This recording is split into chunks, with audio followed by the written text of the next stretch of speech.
Geeks and Gamers Sports Wars community, the hooligans and assholes are back, and we are here with our Sports Wars podcast, where we will be covering Week 14 of the NFL and all of the off-the-wall shit that took place.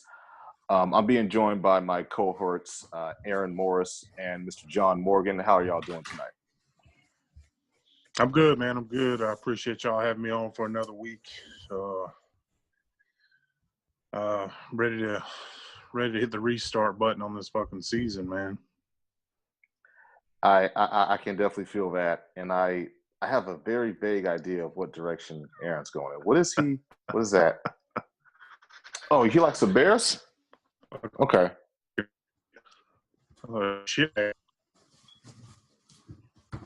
You're not gonna play the whole Game of Thrones thing? No, man. You switching it up? Yeah.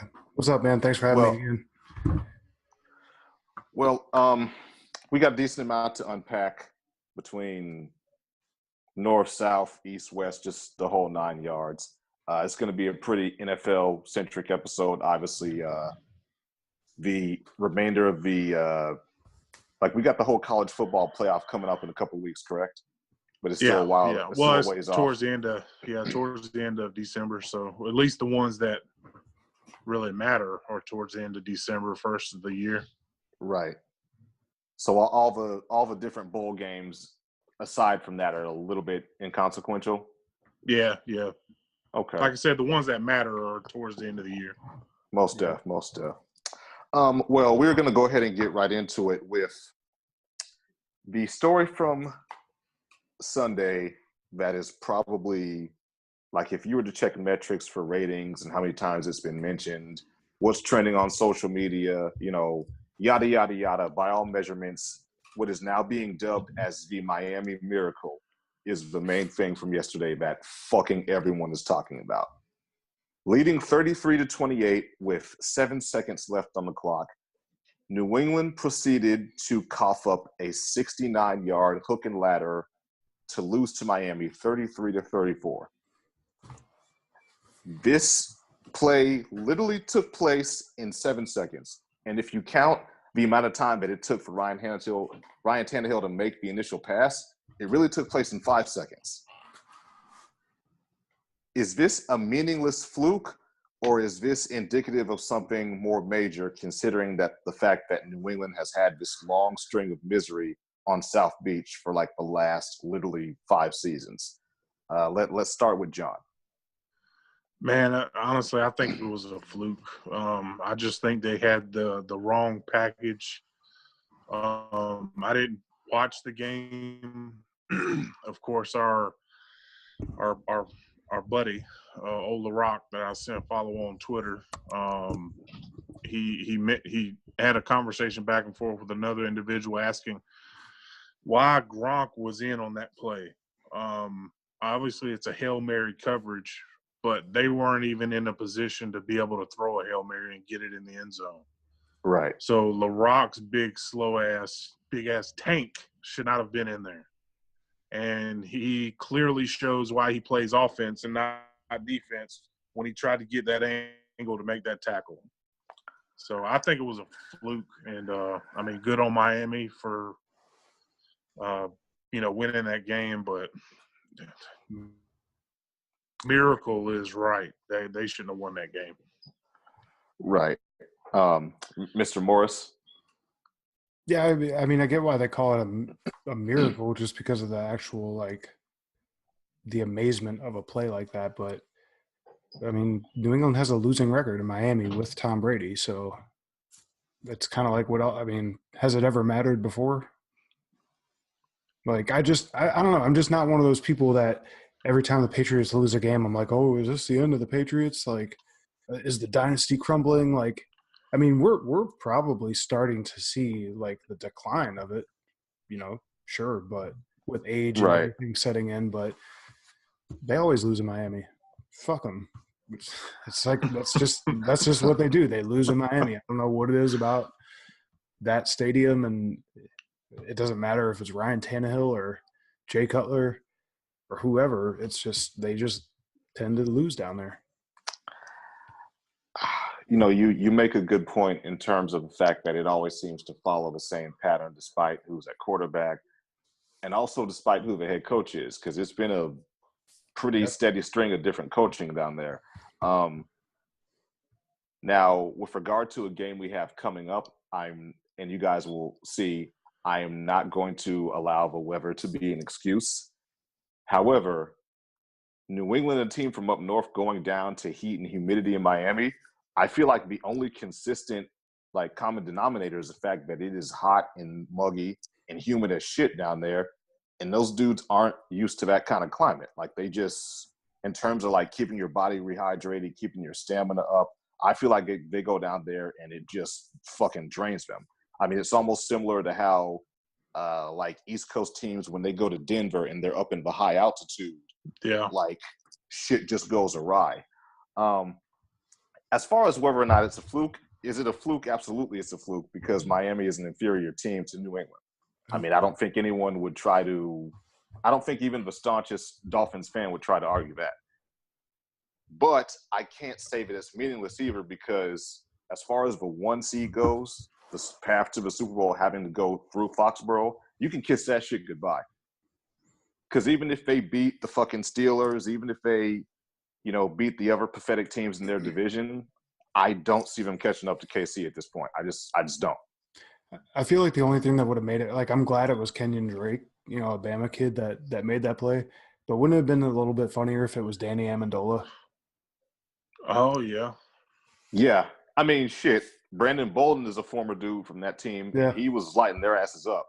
So they really could have got petty with that and designed it for Amendola, but they didn't, because they know that Kenny Drake has the speed and was able to get the angle. But I think fucking anybody would have been able to get that angle on Gronk. Yeah, I mean, he played that shit so terribly. And that slow motion, video of him just falling down, and, tripping over nothing, basically, this.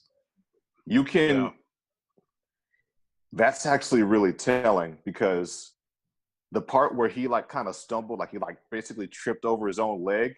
This dude is 29 years old, and he looked exactly like 41-year-old Brady did in the fucking Tennessee game when they tried their Philly special bullshit, and he caught it and then fucking tripped over himself. How injury riddled is this kid at 29 years old to look like a 40-year-old when you're running? And I saw an article, and you know how the internet is, but I saw something else too that said it looked like Gronk purposely didn't, make that leap because of just maybe fear of hurting himself any further or whatever the case is. But so who knows? Is he just a clumsy, goofy bastard that tripped over and really did try to make the play, or did he hold my back thing is, though, bit? man, all you have to do is get an angle on the kid and shove him out of bounds. Yeah. There's no time left. There's no, hey, we're going to kick a field goal. I mean, that's it. Just fucking do something. I mean, to your point, Aaron, all the, New England, it's over. That's a lot of that is bullshit. I think even as someone who doesn't like the Patriots, you can recognize when the Patriot haters are just taking that as an opportunity to do what they do. But the analogy that I have heard a lot this season is that it's similar with them like it was with the San Antonio Spurs. There wasn't just this sudden overnight cliff, but instead it was just a steady decline. Last year they lose a Super Bowl. This year it's looking like they might have to go on the road for the playoffs, and they typically don't fare well there. I feel like it's going to be a slow, gradual thing instead of, oh shit, they just suck overnight. Let's be realistic. But yeah, New England is on their way to Pittsburgh. They'll have a chance to seal up the division there, but we're going to talk about that game a little bit later. Moving right along to an NFC East matchup, we had the Dallas Cowboys hosting the Philadelphia Eagles, the defending Super Bowl champions. And in a closely fought NFC East battle, the struggling Eagles fought to tie the game 23-23 against a very, very stingy Dallas defense. Amari Cooper had a breakout game and beat Rasul Douglas to score an overtime touchdown and seal the deal. And the Cowboys are now 5-1 since acquiring Cooper. Does this mean that the door and the window of opportunity for the Eagles is completely closed? Because the other question of whether or not Dallas is going to win the division, like, yeah, you guys can go ahead and get your laughs off. They're going to win the division. That's it. I think, and I've said as much. What Cooper make you feel? No, I wasn't. No, that had nothing to do with Cooper. We can talk about Cooper. You were if you talking want. shit about him. Hey, laughing about the Dallas pick. Yeah, I could talk about Cooper from the day he stepped onto the field in college. Khalil Mack all week, all year. Hey, whoa, I've really calmed down on that. All right, don't be bringing up old shit. But no, yeah, it's just more so because it's like we all say shit. We all and our group is, one of the foundations of it is talking shit and heated debates and making bold predictions and statements. And the two boldest predictions I've made for this season have seemingly come true out of all the other shit that I said that just never happens, so it's so rare that I get to be correct about something that it's just funny. But what makes it better is in that episode, it was 3 months ago, it was before the season started. I said Dallas would win their division, and Pat just kind of was like, did I hear that right? And then Roy was like, hey, I'm going to have to – he's like, you know what? I think I agree with Aaron. I think Dallas – and Pat was like, wait, what? And honestly, and you know what? Truth be told,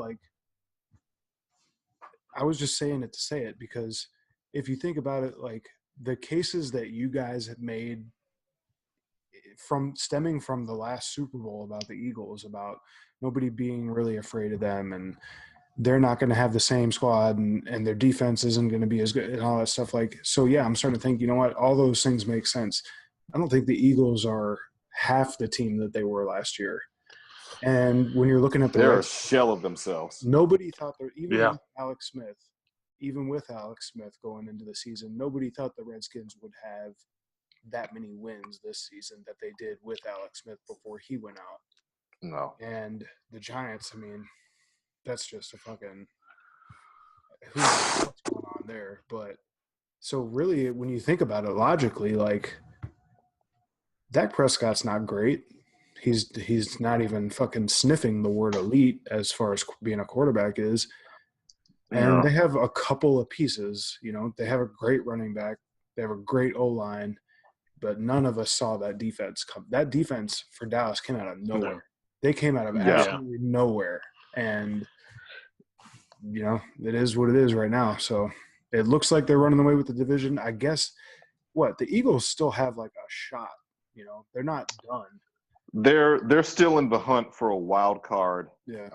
But that I don't know if you guys actually saw it, but that play by Rasul Douglas towards the end of overtime, giving the TD up to Coop, that pretty much sums up their year defensively because aside from Jenkins, their secondary is a bunch of second string guys because all the starters are fucking hurt.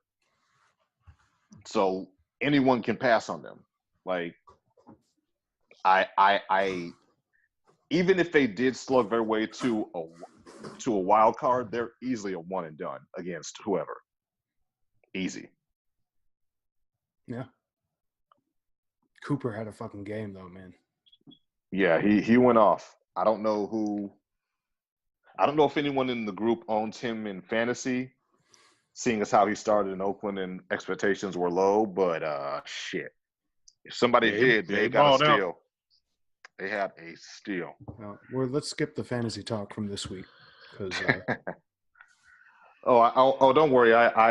My fantasy year is coming to a fucking devastating end also. I'll just say it. I'll say it for everybody that ends up listening to this. I had Derrick Henry on my bench with 89 points. It's just sitting there. Oh, so that's awful. Yeah. But we're going to go ahead and cheer you up, Aaron, because we're moving right along to this game that took place on Sunday Night Football yesterday evening.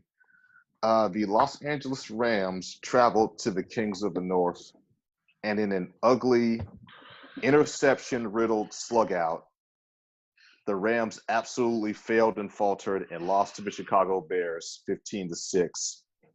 The Bears are in the driver's seat to take the division, and LA looked pretty bad. It looked like, all the LA Rams critics throughout the course of the season who feel like what they do is gimmicky, what they do is cheap.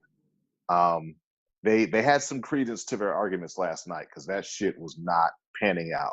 Once Gurley got shut down, it almost reminds you of the Kurt Warner Rams because once they stopped Falk, everything else collapses.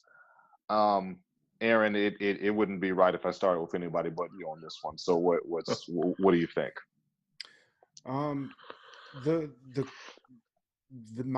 Besides the Bears winning against one of the best teams in the league, what I thought for me was kind of like one of my favorite things of the game is seeing that you hear a lot of people say that the NFL is all high-powered offense. The league is headed for just scoring. People just want to see points scored like that. Was it the Rams and Chiefs game a couple weeks back? Yeah, 54-51. Yeah, it was like 180 to 95,000, whatever. But defense is still alive, man. And that game was all defense on both sides. Like, yeah, the Bears shut down, Todd Gurley. Todd Gurley's in the MVP hunt. He had 28 yards rushing last night. 4 picks off of Jared Goff. But on the other side, Mitch, 3 picks. Didn't have a whole lot of like passing. Jordan Howard had a great game, still. So it was ugly on both sides for offense. But, man, I don't know, you guys, a lot of people would say Aaron Donald's the best defensive player in the league, but I didn't see him making any strip sacks or nothing like that last night on my quarterback, but I damn sure saw Khalil Mack out there earning that paycheck. So, I don't know, man. It was great.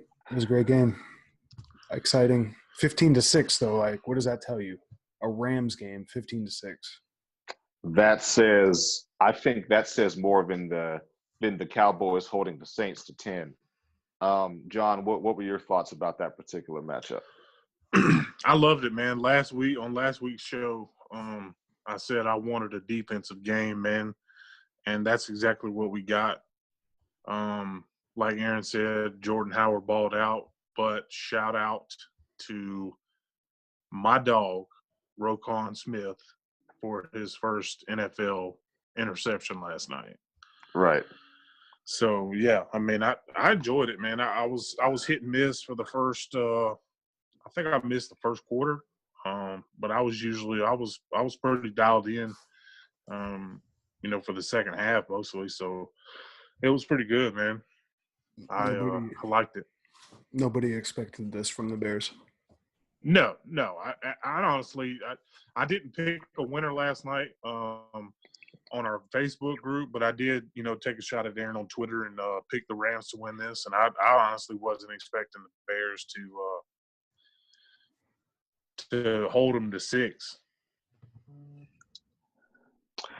Well, my primary takeaway from this, I mean, obviously on the surface level, yeah, you have the comparison of Khalil Mack and Aaron Donald.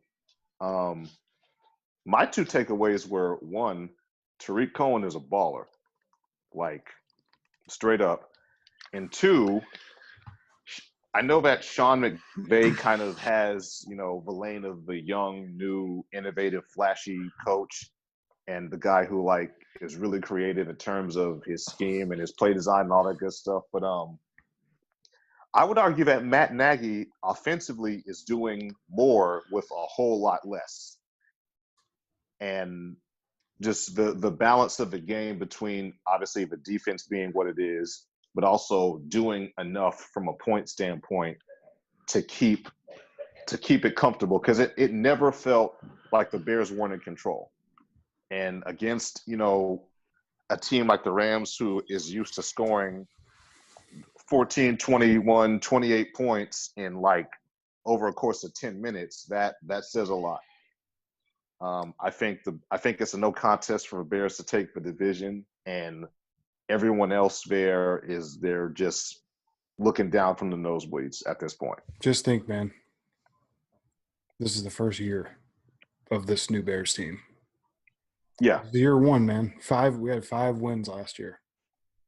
And usually the first year is the year where everybody gets, we're getting used to working together and shit. And it's like this team has already clicked. So next year could be fucking even better than it is now. There's nobody over the age of like 27 years old on the Bears. That counts for a lot because when you look across the league, old-ass teams with old-ass rosters are not doing a whole lot right now. No. Youth counts. So moving right along, we are going to introduce a new segment to the show. This is the brainchild of Roy. What's the fucking problem?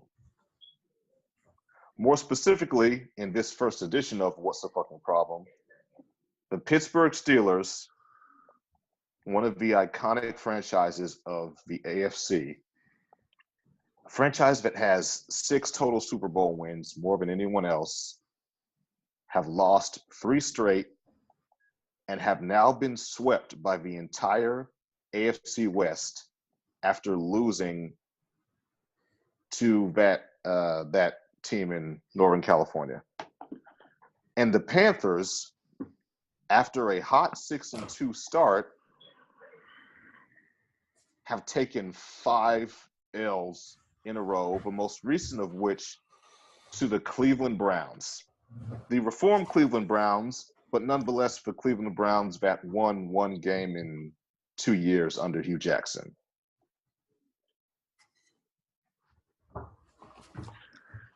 What's the fucking problem? Whoa. Which one are we going to start with here? I don't have much. I said we start with fucking Pittsburgh. By all means, freestyle it. John, go ahead and get us started. Man, as much as I hate Pittsburgh and as much as I want to blame Ben Roethlisberger, I mean, 25 for 29, 2 touchdowns, no picks, but that's it. James Conner, did he even play? Because I'm not showing any stats for the dude. He's out. Okay, Jalen Samuels, 28 yards. They didn't have a running game. Antonio Brown, the number 1 receiver in the league, 35 yards. Yeah. He's not my number 1 receiver in the league. 5 receptions out of 7 targets. His longest was 13. That's scary on Conley. Yeah.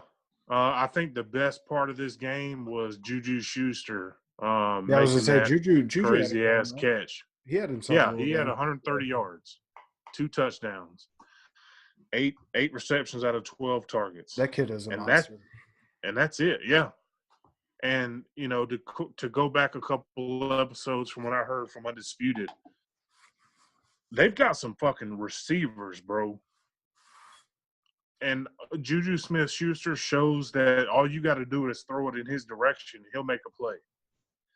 Right. Antonio Brown the same way. Obviously, he had a down game against a team that old Pat there. But yeah, man, I don't have the defense. What did the defense do? Like, did they make? I mean, they let Derek Carr have a fucking day. 322 They yards. didn't do shit. In the secondary in particular, like, they could not stop Jared Cook to save their lives. Yeah, like I don't do. Yeah, it was bad. 116 yards for Jared Cook from a fucking tight end. Yes. Big chunk plays downfield. Yeah, 30 yards was his longest. Aaron, your thoughts on Pittsburgh? I haven't watched a Pittsburgh game all year, so it's kind of hard for me to, but just going off highlights and numbers and stuff, say what the real issue is. But I mean, by all means, with the amount of talent that they have, there shouldn't be this type of shit going on. I mean, it's hard to say. Defense isn't great. It's played okay sometimes, but that running back position is biting him in the ass now with the whole Le'Veon Bell thing. Now with Connor out, so who knows, man? I mean, I still think Ben Roethlisberger's washed, even though he puts up numbers. Don't get me wrong, but I don't know. I just think he's got 1 foot out the league and 1 foot still kind of hanging in there. It's with the Steelers and the Browns game. It's one of those ones where when you've asked me, I'm like, yeah, the Steelers lost this and that, but I would rather focus on like the Browns. Oh, excuse me. I'm sorry. The Raiders. My bad. That wasn't a shot or nothing like that. I Yeah, no, you're fine. Browns, but carry on. But like the Raiders, this is their second win in a row? Well, it's their third win, but none of them have been consecutive. No. Oh, okay. But so you and I had talked, I think the other day, because I kept telling you Derek Carr is gone next year. Derek Carr is gone next year. I've been saying it for a month now, and you're like, I don't think so. And the little bit of like some of those highlights that I did get to see, like I feel like now I know what you're talking about, because Derek Carr looked like he was like balling on the field the last couple of games where even the games that they lost, like he's been putting numbers up. So I don't know, man. Like props to the Raiders for putting it on a team that by all means is better than them, on paper. So I don't know. Yeah, in every phase. It's just one of those things, like I hear you talk about the Steelers and like it's just hard for me to argue with you, man. Like all the stuff that you say about it's inevitable that they're going to lose to the Patriots. Like, yeah, check that one off. Like, yeah, that's going to happen. And if the cards fall the right way, like the Browns could win that division. So yeah, what the fuck is the problem in Pittsburgh? So yeah, and for Pittsburgh, it's a combination of a lot of different things. As far as Carolina goes, I actually think it's a lot simpler with Carolina. For the last few years, the majority of their receiving core have been dudes who are all over 6'5". In other words, when you're that tall and you have that big a radius, Cam Newton really can't overthrow you. He just has to put it in your area. You'll reach out and get it. Now that's not the case, and despite the fact that he started the year a lot better under what North Turner is cooking up, these last few games he looks like he's back to his just not accurate enough self. Like he's not able to put the ball on the money. And seeing as how he's my fantasy quarterback, it's really stood out to me. I know they're making this fucking Browns job look a lot sexier with these wins that they keep getting. Yeah, I mean, they got a bunch of young talent. Baker Mayfield, as much as I disliked him in college, he's doing pretty decent. And my man Chubb from Georgia, man, they've got – I mean, in the Browns defense, they've got a couple good pieces. Yeah, their defense is pretty solid, actually. Yeah. They just, this year in particular, they just fell on the wrong side of the damn – I can't think of the fucking phrase right now, but bottom line is I want them to do decent, man. I want them to get better. I think they are going to get better. They just need the right leadership in there to get them where they want to be. And each win that they get is making that job that much more sexier, so to say. Yeah. I mean, if they build on what they did schematically this year and have even so much as a half decent draft, like they're gonna be in actually pretty good position moving Don't forward. they have a bunch of fucking picks this year? Or was I that know they last have a year? I'm decent thinking. amount. I don't have the details of just how many it is, but Not as many as Oakland. Let's just put it that way. that's fucking literally no one. Yeah. Oakland's got like what, 4 or 5 fucking first round picks this year? Shit, So fucking, that's 4 or 5 in one pocket. Then the Yeah. other pocket's got another 3 or 4. yeah, it's not even the NFL draft. It's the fucking John Gruden manipulation sweepstakes. Oh, I gotta build my own fucking team. Let me get rid of all these great fucking players. What did you say that the Browns needed, John, just a second ago? What? What did you say that the Browns needed just a second ago? The right what? Leader. That's what the fuck's wrong with the Carolina Panthers. Ron Yeah. Rivera's got to go. Yeah, he's It's got to done. go, man. All right, you can't keep having winning seasons and fucking up in the playoffs. You can't keep going to the Super Bowl and fucking that up, and then having another winning season and fucking that up, and now you're having a shit season, and you've got a great Somebody's quarterback. got to be on the chopping block. You've and this got a great franchise quarterback. ain't it. It's not, a franchise quarterback. He's not elite, but he is a great quarterback. You've got, I'm not talking about overall, but this season, would you say that Christian McCaffrey's a top 5 running back? Just this Absolutely. season alone? Yeah. So Yeah, got his production is crazy. So you got a top 5 running back. You've got Cam Newton, who's a dual threat quarterback.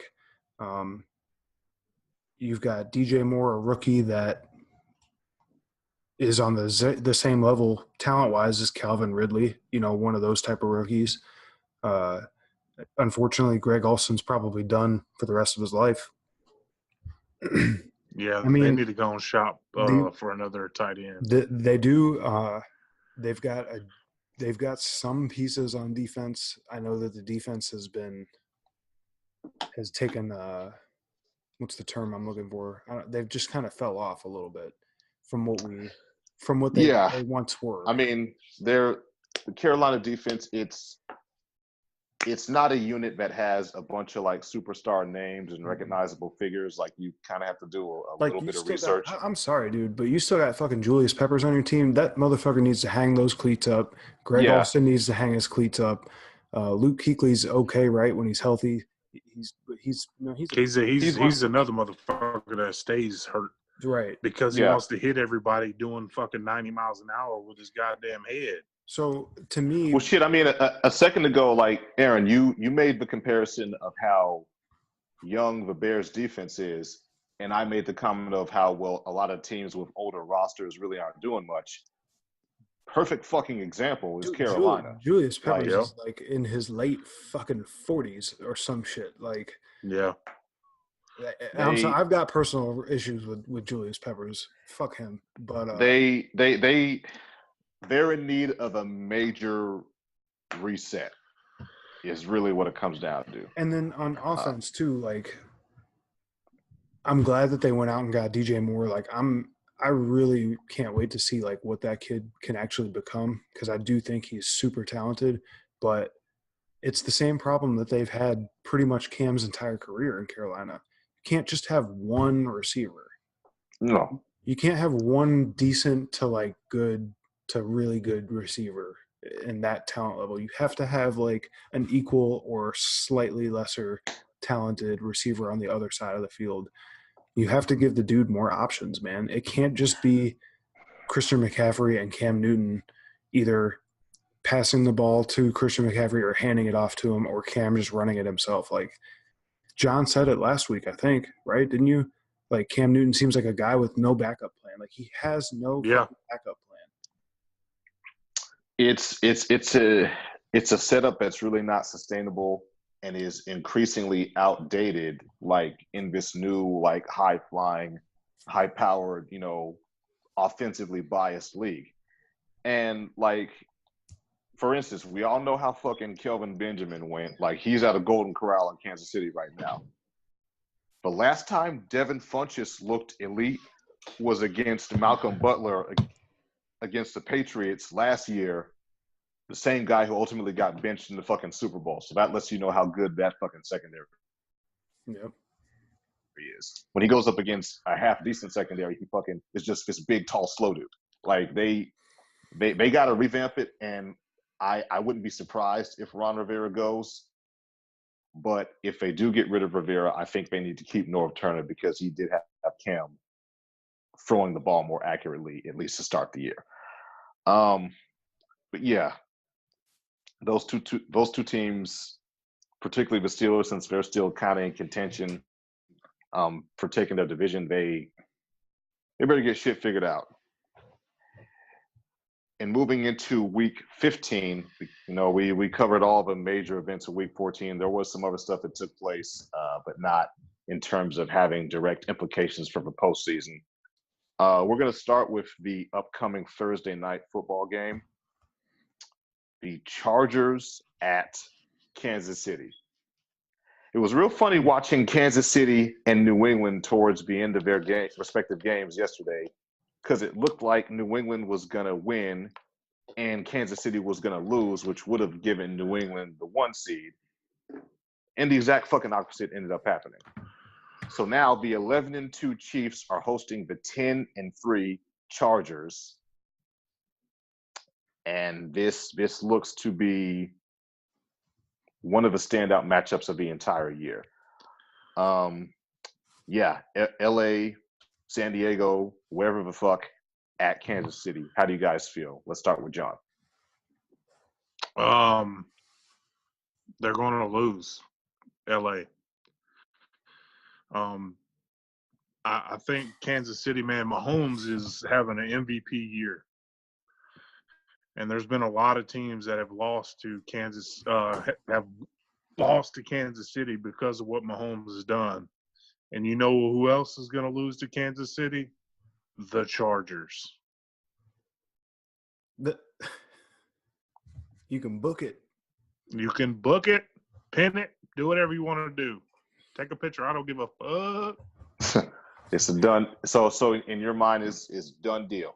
Done no, deal, no man. chance. Mahomes is balling out, bro. And if he's not in the MVP race, then you don't watch fucking football. Yeah, I mean, shit. Even Cowherd was struggling to not go ahead and give him the nod today because the motherfucker threw a no-look pass the other day. That's some fucking backyard shit. Did you see that? Did you see the replay of that? I did. Shared in the group. Like, I was, what? How? That's some basketball shit. Yeah. Like, that's not supposed to work on a football field at all. Yes. Like, and then it wasn't like the dude was wide open. He laced that shit in there. For a kid his age to be such an anticipatory thrower, like he has such a scope of where the receiver is going to be instead of where he's at. Because most of these other fucking second, third, fourth year quarterbacks, half of those shits are interceptions. Yeah. Aaron, what do you think about Chargers Chiefs? Yeah, I know we're running a little bit long, so just to keep it brief, I'm pretty much on the same page as John. I'm going to take Kansas City in this game. The Chargers, who I like, I mean, they're playing well. It's just one of those. It's like the history keeps repeating itself thing with them, and as far as like the postseason goes. So until they prove otherwise, I'm just gonna pick against them. Okay. I personally think this game is actually going to be really close. Only reason being, LA's receiving core is really solid, and Kansas City's secondary minus Barry is pure shit. I don't think Orlando Scandrick could cover any one of those guys, much less Keenan Allen on his absolute best day and their worst. So it'll be tightly contested, but I think it'll probably be tied in the fourth, and then Mahomes will just pull away, do what he does, and they'll go ahead and keep things locked up. Keeping things within the AFC, the matchup we were alluding to a little bit earlier, we have the shell-shocked pissed off Patriots going to Pittsburgh to square up with the Steelers. And just like last year, after the GOAT killer Jay Cutler beat their ass down in Miami, this angry New England team is going to an opponent that they always find a way to beat, and they have that pissed off Miami motivation again. So this time I got to keep it real. I got to frame the structure of the question how it really is. Is there any fucking chance Pittsburgh wins this, Aaron? Nah, and not because of normal reasons, I guess, as you would say, like any other season reasons, last season reasons, mostly because of the running back issues that they have now. And they seem kind of depleted in a few other spots, but and then angry, upset, revenge-seeking New England. So all of that stuff doesn't add up to be a very positive outcome on Pittsburgh's side. So yeah, I'm gonna take New England in this one. I was gonna say I'm gonna take New England, and I need Gronk to get me like 3 touchdowns, but after tonight's game, I'm not gonna be in the fucking league anymore anyway. So whatever, doesn't matter. John? Is there a way we can just hope they tie? I mean, because that'd be great. Just let them tie. I don't. What if they did? That would. Yeah, that would leave Pittsburgh with 2 ties. That would legitimately fuck things up for both of them. Yeah, and I'd be completely fine with that because my team is having a shit year. So I just hope that somebody else feels it too. You know what I'm saying? I can't say but I fault you. honestly, I mean, if we're being realistic, man, I think Brady's going to go in. He's going to take care of business and not let last week's loss phase him one bit. I think Big Ben's going to throw at least 2 picks. I'll say that. And then, but New England's going to win this game, at least by a touchdown. Okay. Well, I definitely hear what Aaron is saying about their running back issues. However, New England's defense as a whole is not good.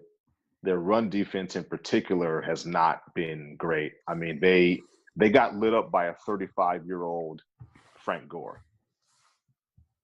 So, whatever committee that of backs that Pittsburgh slaps together, I think will have some success to kind of keep the offense balanced. And I don't think Antonio Brown will really be too much of a factor in the game passing wise, but Juju is definitely going to give that secondary problems. Because so you think Brown's going to have 2 bad games in a row? Because last week he didn't play good either. I mean, if he can struggle against Garyon Conley, I think he can struggle against Stephen Gilmore. Yeah. But Juju, the rest of those dudes in that Patriot secondary that are all like over 30, Juju's going to light their asses up. Yeah.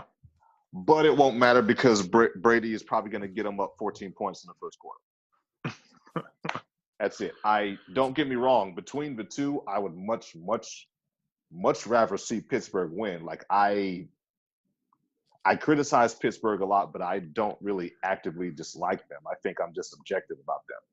But I'll believe it when I see it. The fans for New England are a lot louder than the fans for Pittsburgh, in my opinion. Yeah, they're a lot more obnoxious. When the two get together, it's interesting to see who is going to outdo the other as far as the extent of the shit that they say. But in terms of that particular matchup, Steeler fans haven't had much ground to talk lately. So yeah, I have New England winning, but I wouldn't mind being wrong at all, and I definitely wouldn't mind seeing a tie. Now, in one of the more interesting matchups, we have the Dallas Cowboys against the most resurgent team that nobody wants to talk about or give recognition or props to. Andrew Luck and a revamped offensive line along with the same old mediocre roster as before, this man is balling the fuck out. Like, if we could do a second place MVP or a quasi MVP or some kind of bullshit like that, you'd be hard pressed to tell me it ain't Andrew Luck, because this man single-handedly ended the Houston Texans win streak yesterday, and now he's going up against the Dallas Cowboys. Not If only the Colts, I was say he said he single-handedly did what ended Houston's win streak. Winning streak, He yeah. also single-handedly gave Eric Ebron a fucking career. right? Because once he escaped, Hey, I've got him on my fantasy team. Once he escaped the dungeon that we call Detroit, Yeah, my most improved team of this year. Yeah, once he got out of that situation, got himself with a dude who ain't afraid to sling the ball down the field. 180. Andrew Luck versus this stingy Cowboys defense. Of course, on the other side, you have this new trio of Dak, Cooper, and Zeke. How do we feel about this one, John? I'm hoping it's going to be a back and forth, man. I'm looking at Indy's numbers from last week, man. T.Y. Hilton had a game, almost 200 yards. Oh, yeah. Andrew Luck, just under 4? Yeah, 399. 2 touchdowns, 1 pick. I don't know, man. I don't think this Dallas defense is gonna keep up what they've been doing. Now, granted, they've had the past 2 weeks. They've had good games. I think Indy in here is gonna. I think Indy may surprise them. I'll take Indy by 10. Wow, that would Indy by 10. Indy by 10. That would shake things up in the NFC East. Aaron.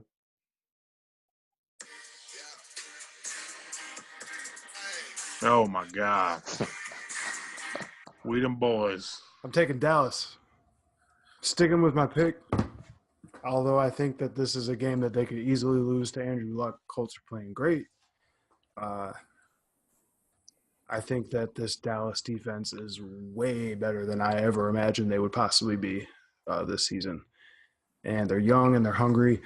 Their O-line is still great. So, your boy eating that whatever he eats. Cereal, pasta, rice, whatever it is. Yep. Ass, who knows? But, yeah, I'm taking Dallas. Taking them boys. So shout out to Thornhill. And shout out to everybody else in the group that only makes a post when the Dallas Cowboys win that says, "How about them Cowboys?" But you never comment on anything else. You never make any other posts about anything else. You make one post a month or 2 a month. However many games the Cowboys wins, you make a post, and then you're a fucking ghost for the rest of the year. So shout out to you, 3 or 4 people that I've seen lately make a "How about them boys" post.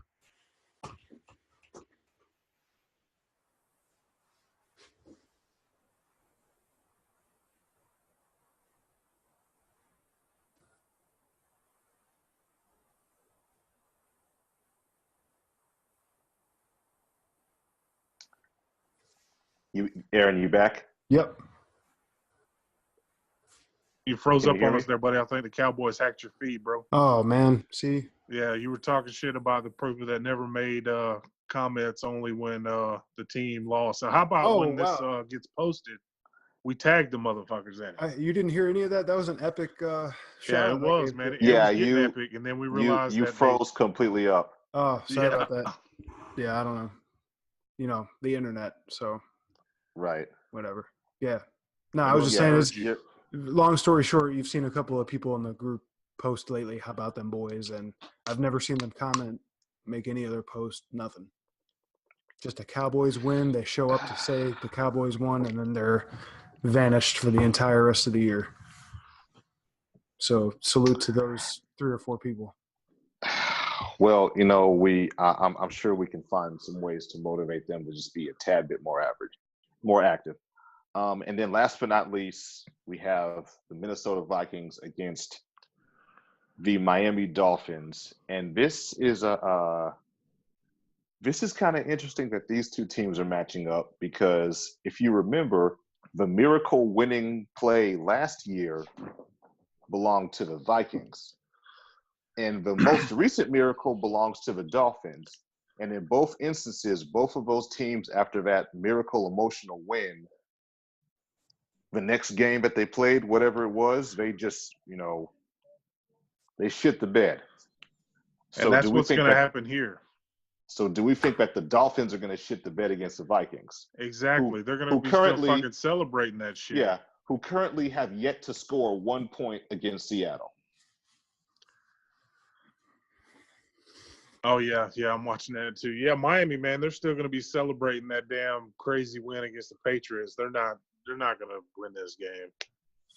But then again, I mean, Kirk Cousins could do Kirk Cousins things.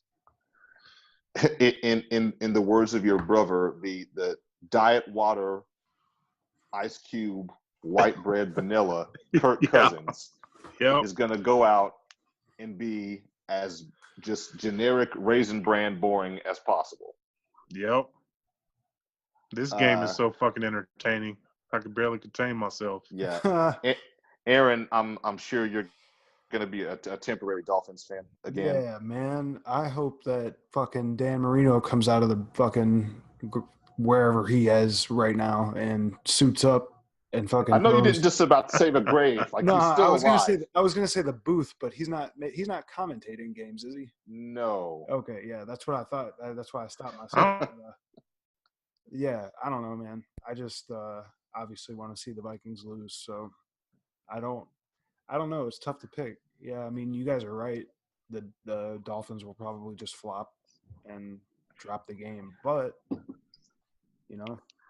stranger things have happened. It's the thing that I think people are slowly coming to realize is that can we go ahead and say it, admit it now? Like Minnesota is an average team.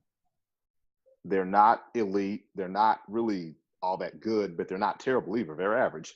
After this game, they're going to be 6-6-1. Is that not the definition of average? Like you've won as many games as you lost, and the one that you didn't win or lose was a tie. That to me sounds like you were right square in the middle. With a right square in the middle kind of guy who eats his sugarless Cheerios for breakfast every day. Overpaid ass fucking quarterback. 84. How much was it? 84 million guaranteed? Yeah. 90 million guaranteed? Some shit like that. Way too fucking much for Kirk goddamn Cousins. A whole lot. Just think, for an extra couple of mil, you could have got yourself a Khalil Mack. Just spend it on Kirk Cousins. You like that. Fuck him.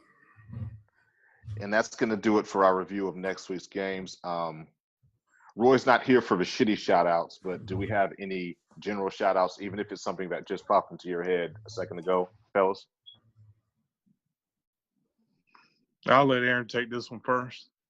I didn't know if that was some sort of setup. Did I just think of something a second ago? I don't remember. Oh, no. I mean, just average, your everyday shout-out since Roy's not here to do his shitty shout-outs. Or Brandon's not here to do it. It's his version of it. Shout out to the guy that Michael Callaway in the group. He is currently beating me in fantasy right now in the Sports Wars Elite League. I just want to say that I am losing 165 to 159. He's got Dalvin Cook playing, and I have Sebastian Janikowski playing. So, I mean, it could still happen. My kicker could go off, and Dalvin Cook could be shut down the whole game. I mean, it could happen. I could win this playoff game. But you know what would have helped is if I would have played fucking Derrick Henry with the 87 points that he has on my bench right now. But I didn't, because he hasn't done shit for me all year. So there. If you want a shitty shout out, it's to my boy Heisman Trophy winning Derrick Henry from my fucking college team, Alabama, who's fucked me all season and decided to stick it in me one last time by sitting on my bench with fucking 18 touchdowns, 694 rushing yards. He probably got a fucking Nobel Peace Prize while he was out on the field, and added that to his fantasy score and still managed to put it in me and fuck me. So, yeah. Now all my fantasy hopes and dreams are gone. So, Well, I'm sure you deserve to lose. John? Yeah, I mean, sometimes you got to humble these motherfuckers that get all the shit every, have a good year. Sometimes you got to be humbled. You know what I'm saying? And my shitty shout what the out. fuck are you talking about? I'm saying, man, the Bears are having a good year, For okay? the And the first Falcons time in aren't. how long? I'm saying, though, Alabama, motherfucker. That's what it's boiling down to. No, okay. Yeah, you're right. Go ahead. Yeah.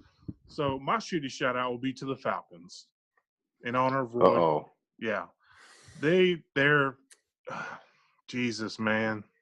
Matt Ryan's having a good year. I'm not going to say hell of a year. Julio Jones having a good year. The fucking defense, man. Oh, my God. We're going to leave it at that. It's still on the wall. I'm still repping them. I'm not going to go anywhere. Shitty shout out. I don't know if we talked about it, but it's the 4th and 11. It's going to go right along with the 2nd and 26. And that's going to be about it. Follow us on Sports Wars Twitter, Sports Wars GG, Instagram Sports Wars GG, and YouTube Sports Wars, where you're watching this podcast, or on iTunes if you're listening to it. We love you. Thank you. Leave us a review. We'd love to hear from you. I forgot to shout out John's hat too. I like your hat. I actually have Thank you. two things along the lines of what could be considered a shitty shout out. For the first one, I'll be right back. Oh, shit. He's about to grab some props. What's he going to do? Yo, seriously, if he comes back with some fucking J's. Think about this, dude.